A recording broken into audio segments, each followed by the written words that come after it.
प्रभु तेरी वाणी जीवन की रोटी, नयनों की ज्योति,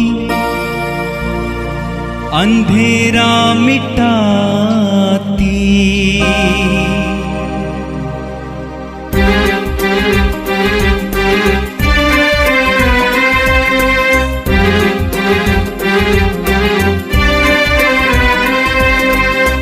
प्रभु तेरी वाणी जीवन की रोटी, नयनों की ज्योति, अंधेरा मिटाती। प्रभु तेरी वाणी जीवन की रोटी, नयनों की ज्योति, अंधेरा मिटाती। वाणी वाणी वाणी वाणी वाणी पवित्र है, शाश्वत है, जीवन का मन्ना है।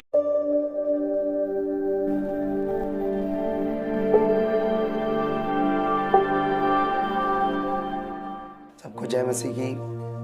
मैं प्रभु का सेवक धीरज सिंह आप सबका जीवन की रोटी रोज में एक बार फिर से स्वागत करता हूँ उसकी पवित्र हजूरी में। मेरे परमेश्वर का फजल एक बार फिर से आप लोगों को ब्लेस्ड करे, सीखने में सिखाने में आपको आगे बढ़ाए, मदद करे। मेरे प्रभु के प्रिय जनों, ये जो खुदावन का काम है ये कोई शरीर और मांस का नहीं है, ये प्रेम का है और उसकी दया से है। सो आइए एक महान अभिषेक, एक महान छुटकारे के लिए, एक महान सीखने वाली आत्मा के लिए हम प्रार्थना करते हैं परमेश्वर से। सर्वशक्तिमान परमेश्वर, आपका हम धन्यवाद देते हैं खुदावन। आपने हमें एक नया जीवित सुबह में सवेरा दिया, एक नया जीवन दिया परमेश्वर। हम अपनी आंखों को बंद करके प्रभु अपनी आत्मिक आंखों से खुदावन अपने दिल से परमेश्वर आपकी प्रार्थना करते हैं। जीवन की रोटी रोज में जितने भी हम सब जन सुनते हैं, सुनाते हैं, सब ब्लेसेड और सब आशीषित हो। पिता यीशु, आपके कलाम में ऐसा लिखा हुआ है, जो कुछ मनुष्य से नहीं हो सकता है वह परमेश्वर से हो सकता है, क्योंकि परमेश्वर से सब कुछ हो सकता है। मेरे परमेश्वर, आज के इस महान कलाम के लिए, एक महान अद्भुत सेवा के लिए तेरा हम धन्यवाद देते हैं, तेरी महिमा करते हैं मेरे प्रभु यीशु, क्योंकि तू भला परमेश्वर है, तू अनुग्रह करने वाला, छुटकारा देने वाला यीशु है। मेरे पिता, मैं तेरा थैंक्स करता हूँ मेरे राजा, मेरे पिता यीशु, मैं तेरा धन्यवाद देता हूँ मेरे खुदा।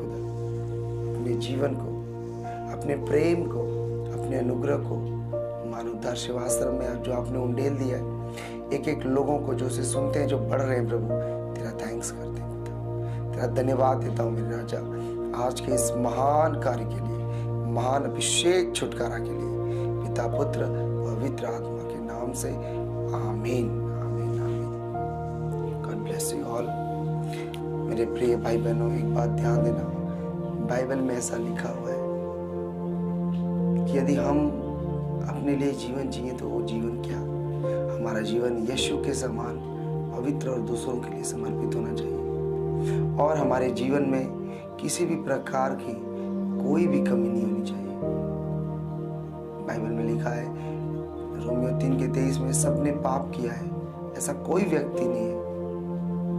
राजा सुलेमान कहता है निष्पाप तो है ही नहीं कोई इस धरती पर सबने पाप किया और सब उसकी दया से रहित थे।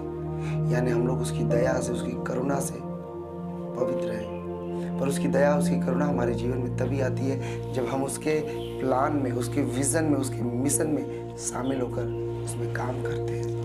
मेरे प्रिय भाई बहनों, आज जरूरत है परमेश्वर के मिशन को, परमेश्वर के कार्यों को आगे बढ़ाना। उसका मिशन क्या है, उसका कार्य क्या है? ईसाई बनाना, धर्म जाति बनाना? नहीं, उसका मिशन है रूहों को बचाना।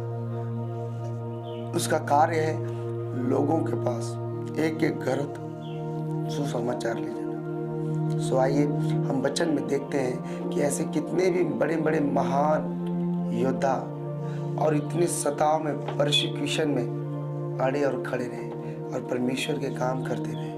सो आइए हम देखते हैं इस वचन के द्वारा परमेश्वर अपने लोगों को उस महासत्ताओं में भी कितने हियाव बांध कर काम करने को कहता है। क्यों कहता है? क्योंकि परमेश्वर यही तो चाहता है कि जब तू निर्बल होता है तब मेरी सामर्थ्य तेरे अंदर काम करती है। उसका एक आदत है। सो आज लोग जो तरह तरह की बातें कर रहे हैं, डर रहे हैं, डराया जा रहा है कि अरे ईसाई बना रहे हैं लोग, अरे ये करवा रहे हैं लोग, अरे जेल हो जाएगी, अरे ये हो जाएगा, वो हो जाएगा। कह रहा मैं तेरे साथ खड़ा हूँ, मत डर, बिल्कुल मत घबरा, कुछ नहीं होगा तेरा, मैं तेरे साथ हूँ। सो आइए इस वचन के द्वारा हम लोग देखते हैं प्रभु ऐसे कितने लोगों को, हजारों लोगों को परमेश्वर ने बड़े से बड़े सताव से बचाया है। सताव केवल बाहरी नहीं, सताव हमारे मन का भी है, सताव हमारे घर का भी है, सताव हमारे समाज का है, हमारे रिश्तेदारों का भी है। हम कैसे बचे ऐसे लोगों से? Hallelujah, God bless you all. मेरा विश्वास है आज के जीवन की रोटी में आप सीखोगे और जबरदस्त आपके जीवन में छुटकारा होगा। आमीन, आमीन। पुराने नियम की पुस्तक नेहमिया की पुस्तक को हम खोलेंगे। नेहमिया की पुस्तक अध्याय 1 और वचन 1 से मैं पढ़ता हूं। इसमें लिखा है, हकल्या के पुत्र नेहमिया के वचन। 20वें वर्ष के किस्लेव नामक महीने में जब मैं सूसन नामक राजगढ़ में रहता था, तब हनानी नामक मेरा एक भाई और यहूदा से आए हुए कई एक पुरुष आए। तब मैंने उनसे उन बचे हुए यहूदियों के विषय जो बंधुआई में गुलामी में छूट गए थे यरूशलेम के विषय में पूछा। उन्होंने मुझसे कहा, जो बचे हुए लोग बंधुआई से छूटकर उस प्रांत में रहते हैं वे बड़ी दुर्दशा में पड़े हैं और उनकी निंदा होती है, क्योंकि यरूशलेम की शहरपनाह टूटी हुई और उसके फाटक जले हुए हैं। ये बातें सुनते ही मैं बैठकर रोने लगा और कितने दिन तक विलाप करता और स्वर्ग के परमेश्वर के सम्मुख उपवास करता और यह कहकर प्रार्थना करता रहा, हे स्वर्ग के परमेश्वर यहोवा, हे महान भययोग्य ईश्वर, तू जो अपने प्रेम रखने वाले और आज्ञा मानने वाले के विषय अपनी वाचा पालता और उन पर करुणा करता है, तू कान लगाए और आंखें खोले रह कि जो प्रार्थना में तेरा दास इस समय तेरे दास इजरायलियों के लिए दिन रात करता हूँ, उसे तू सुन ले। मैं इजरायलियों के पापों को जो हम लोगों ने तेरे विरुद्ध किए हैं मान लेता हूँ। मैं और मेरे पिता के घराने दोनों ने पाप किया है। हमने तेरे सामने बहुत बुराई की है और जो आज्ञाएं, विधियां और नियम तूने अपने दास मूसा को दिए थे उनको हमने नहीं माना। उस वचन की सुधि ले जो तूने अपने दास मूसा से कहा था, यदि तुम लोग विश्वासघात करो, मेरी ओर फिरो और मेरी आज्ञाएं मानो और उन पर चलो, तो चाहे तुम में से निकाले हुए लोग आकाश के छोर में भी हों, तो भी मैं उनको वहां से इकट्ठा करके उस स्थान में पहुंचाऊंगा जिसे मैंने अपने नाम के निवास के लिए चुन लिया है। अब वे तेरे दास और तेरी प्रजा के लोग हैं जिनको तूने अपनी बड़ी सामर्थ्य और बलवंत हाथ के द्वारा छुड़ा लिया है।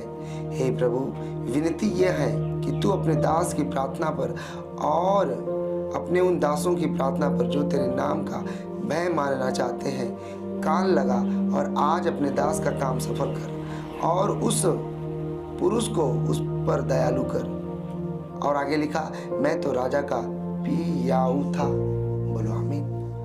हम इस लंबे से पाठ में छोटा सा एक वर्ड पढ़े हैं और इसमें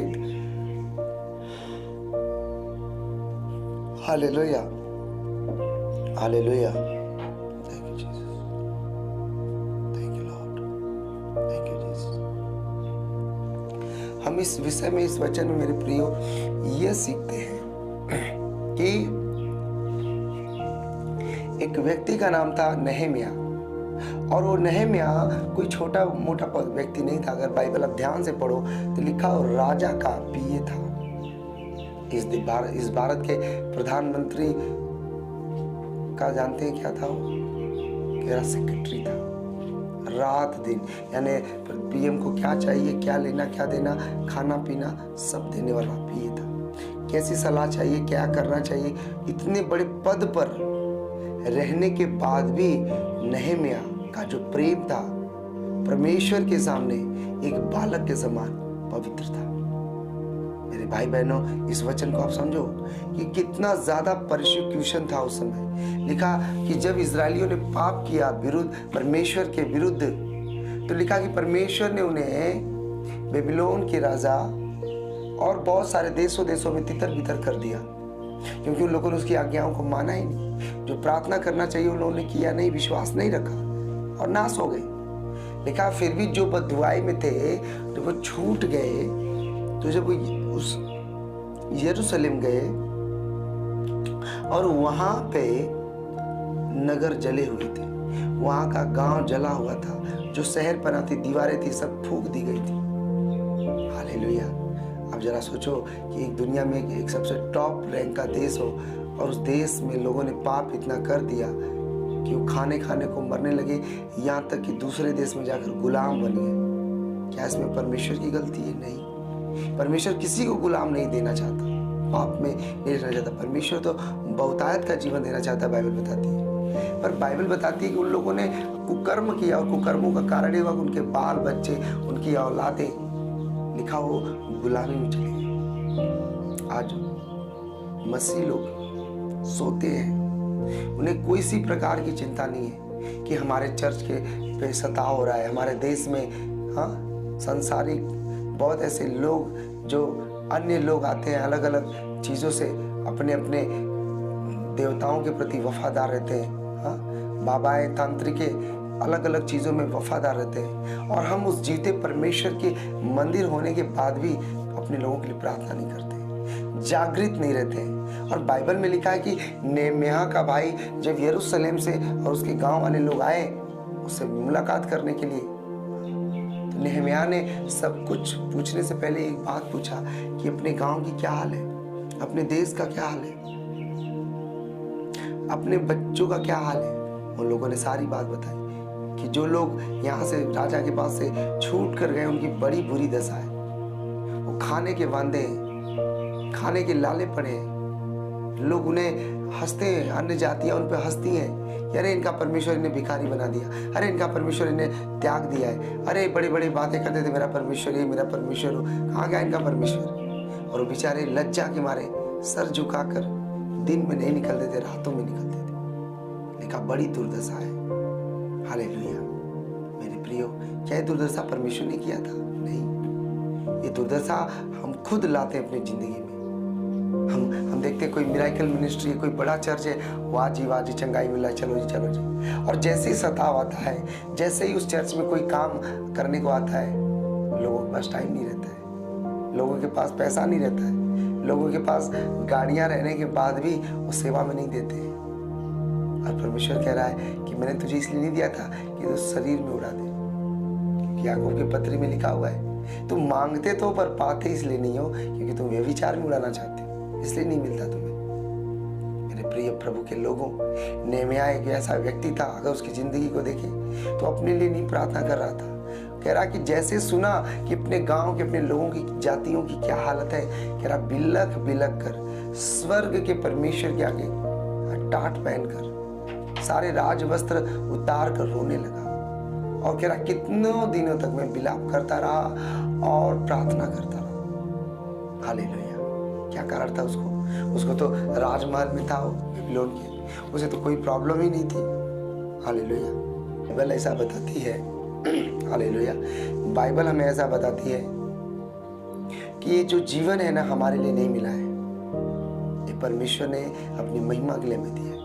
तो ये जीवन को हमें परमेश्वर की महिमा के लिए देना चाहिए। और उसकी महिमा क्या है मालूम है? दूसरों के लिए प्रार्थना करना। उसकी महिमा क्या है? इस जीवन का एक मूल, एक प्रोजेक्ट होना चाहिए कि हमें परमेश्वर से प्रार्थना करना चाहिए, प्रभु पाप का अंत हो, तेरा उदय हो, प्रभु तेरा काम हो परमेश्वर। हालेलुया।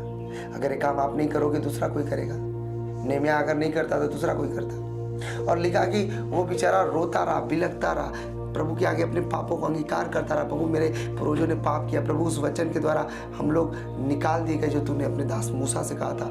क्यों निकाल दिए गए? क्योंकि जो मूसा से तूने कहा था अगर तुम मेरी विधियों को नहीं मानोगे तो मार दिए जाओगे। आज यीशु मसीह यही तो कहते हैं कि अगर मुझे हे प्रभु कहते हो और तुम्हारा मन, तुम्हारी आत्मा, तुम्हारा शरीर मुझसे दूर है, तुम्हारा धन मुझसे दूर है, कह रहा तुम कभी स्वर्ग नहीं जाओगे और तुम्हारा आगे मैं इस धरती पे खोल कर दिखाऊंगा। हालेलुया। और अगर हम आगे अध्याय 2 में पढ़ते हैं तो हम देखते हैं वचन में क्या लिखा है। लिखा कि वचन 2 अध्याय 2 वचन 1 में लिखा अर्थछत्र राजा के 20वें वर्ष के निसान नामक महीने में जब उसके सामने दाख मधु था, तब मैंने दाख मधु उठाकर राजा को दिया। इससे पहले मैं उसके सामने कभी उदास न हुआ था। तब राजा ने मुझसे पूछा, तू तो रोगी नहीं है, फिर तेरा मुंह क्यों उतरा है? यह तो मन की ही उदासी होगी। तब मैं अत्यंत डर गया। मैंने राजा से कहा, राजा सदा जीवित रहे। जब वह नगर जिसमें मेरे पुरखाओं की कब्रें हैं उजाड़ पड़ा है और उसके फाटक जले हुए हैं, तो मेरा मुंह क्यों न उतरे? राजा ने मुझसे पूछा, फिर तू क्या मांगता है? राजा ने कहा, बता तुझे क्या चाहिए? तब मैंने स्वर्ग के परमेश्वर से प्रार्थना करके राजा से कहा। इस वचन को आप ध्यान से सुनना। लिखा कि तब जब राजा ने कहा, भाई साहब तेरा मुंह क्यों उतरा है? ध्यान देना, पहले ज़माने में या आज भी कोई बड़े आदमी के पास, पॉलिटिक्स के पास कोई कुछ लेके जाता है तो मुंह उतार के उदासी लेके नहीं जाता है। बाइबल में लिखा यूसुफ जब फिरौन के सामने पहुंचाया गया तो कह रहा उसे उत्तम से उत्तम वस्त्र पहनाएंगे और वो जेल में था। तो उस समय अगर कोई व्यक्ति राजा के सामने उदासी हालत में जाए तो पूरे राजमंडल को, राज्यसभा को मार दिया जाता था। क्यों? क्योंकि ये राजा का अपमान गिना जाता था। लिखा नेहमिया राजा के सामने ड्यूटी तो थी उसे पिलाने का, खिलाने का या उसकी काम करने का, लेकिन वो उदास था, प्रार्थना कर रहा था कि प्रभु राजा का मन बदल। और उसकी प्रार्थना राजा के मन में प्रभु ने डाला, सुनी गई। और राजा ने पूछा, बता मैं तेरे लिए क्या करूं? और उसने कहा कि मेरे पुरखाएं जिसमें कब्रें हैं, क्या मैं उदास पड़ी है, उजाड़ पड़ी है? लिखा राजा ने कहा, ठीक है बता, तू जो कहेगा मैं करूंगा। लिखा उससे पहले वो कुछ राजा से बोलता कि पहले मैंने स्वर्ग के परमेश्वर यीशु मसीह से प्रार्थना करके बोला। और आगे अगर बाइबल में ध्यान से देखो तो राजा ने बात किया अपने लोगों के लिए। राजा ने तैयार हो गया, पूरे मंडली को भेजा। लिखा बहुत सारा विरोध हुआ चर्च बनवाने में। बहुत सारे लोग झूठा पथरावली लिखे, जैसा आज भी लिखते हैं पुलिस स्टेशन में। उस समय भी बहुत सारे लोग आए पथराव करने, मारने नेहमिया को। लेकिन बाइबल में लिखा वो दिन और रात और दिन काम में लगा रहा और यहाँ तक सेवा करता रहा कि वो बेचारे ने अपनी पगार या उस बड़े से पद को जो वहाँ पे हाकिम बना के भेजा गया था उसमें का एक भी भोजन नहीं खाया हो। कह रहा नहीं, कह रहा मैं परमेश्वर के लोगों के हाथों का नहीं खा सकता, मैं अपनी कमाई का खाऊंगा। मेरे प्रिय भाई बहनों, अब समय है अपने लोगों के लिए प्रार्थना करने का। अब समय है, अगर आप ऊंचे पद पर हो, अगर आप एक अच्छी जॉब में हो, एक अच्छा बिजनेस में हो, एक अच्छे आप कार्य करने वाले बिजनेस हो, आप वॉलंटियर कर सकते हो, ढोल बजा सकते हो, वर्शिप कर सकते हो, आप चर्च में सेवा करने के काबिल हो, तो कह रहा आप परमेश्वर के काम करो, परमेश्वर आपकी मजदूरी देगा। प्रभु यीशु मसीह ने कहा बैल चलते हुए बैल की मुंह मत बांधो। कह रहा कौन अपने मजदूरी करके अपने गिरह में जागता है? उसी प्रकार परमेश्वर भी आपसे ये बोलना चाहता है कि तुम मेरी सेवा करो। अगर आपके पास समय नहीं है, प्रॉपर्टी है, कह रहा उससे सेवा करो। अगर आपके पास पद है, कह रहा उससे सेवा करो, पर करो। और करने का फल ये होगा कि नेहमिया आज भी बाइबल में स्वर्ण अक्षरों में लिखा हुआ है और जब हम स्वर्ग में जाएंगे उनसे मिलेंगे। सो मेरे प्रिय भाई बहनों, इस वचन के द्वारा आपका एक कर्तव्य बनता है अपने लोगों के लिए जागृत होना। आप देखो तो नेहमिया के पास बहुत विरोधी थे, बहुत ज्यादा ऐसे वैसे थे, वो किसी के विरोध में नहीं गया, किसी के भी। और लिखा रात दिन वो हथियार बांधे हुए रहते थे, लोग तुरई फूकने साथ रहते थे कि अगर इधर लड़ाई होगी तो इधर से फूकेंगे, सब इकट्ठा हो जाएंगे। लेकिन डर के मारे अगल बगल वाले और जो इजरायली थे बहुत थोड़े थे, बहुत थोड़े, और पूरा देश उनके विरोध में था, लेकिन कोई उनके निकट नहीं आता था। कारण क्या था? उनके अंदर हियाव था, हिम्मत था। हालेलुया। सो आज हम देखते हैं कि परमेश्वर अपने लोगों के द्वारा काम करना चाहता है। सो अगर आप भी परमेश्वर के कामों के लिए, आप भी अगर अपने हृदय को खोलकर प्रभु की सेवा करना चाहते हो, तो सर्वशक्तिमान आपको अपने हाथों को फैला के आपको बुलाना चाहता है। मेरे प्रिय भाई बहनों, नेहम्याह ने ऊंचे पद का इस्तेमाल अपनी बड़ाई के लिए नहीं किया, अपने लोगों के लिए किया। सो यदि आज मुझे परमेश्वर अपना सेवक बना के इस्तेमाल कर रहा है, तो इसमें मेरा कोई घमंड नहीं, क्योंकि मैं इस योग्य हूँ ही नहीं। मेरा एक ही घमंड है, मेरा जीसस। सो मेरे पिता परमेश्वर के आदरणीय लोगों, परमेश्वर के साथ प्रेम करो, एक वाचा बांधो, एक कसम खाओ कि प्रभु मैं जब तक तेरा काम न कर लूँगा, जीवन में जब तक जीवित रहूँगा, ये जीवन तेरा होगा। God bless you all. मेरा विश्वास है इस वचन के द्वारा परमेश्वर आपको बहुतायत का आशीष देगा और बड़ा छुटकारा देगा, बहुत बड़ा छुटकारा, जैसे नेहम्याह के खानदान को दिया, जैसे परमेश्वर के कामों को दिया। जब आप परमेश्वर के साथ मेल मिलाप करोगे, जब आप परमेश्वर के साथ बातचीत करोगे, परमेश्वर आपको छोटा नहीं ऊंचा बनाएगा। कि मैं तुम्हें सिर बनाया है, पोंछ नहीं। मैं तुम्हें धन्य बनाने के लिए बुलाया हूँ। आपको बस अपने अंदर ये चेक करना है कि मेरे अंदर कोई ऐसी दुष्ट आत्मा तो काम नहीं कर रही है जो जलन दे रही है, जो मुझे घृणा करवा रही है, जो इस पास्टर का उस पास्टर का निंदा करवा रही है। आप भले ही 4 घंटे प्रार्थना करने वाले हो, अगर आप किसी की निंदा करते हो, ये भी एक श्राप है आपके अंदर।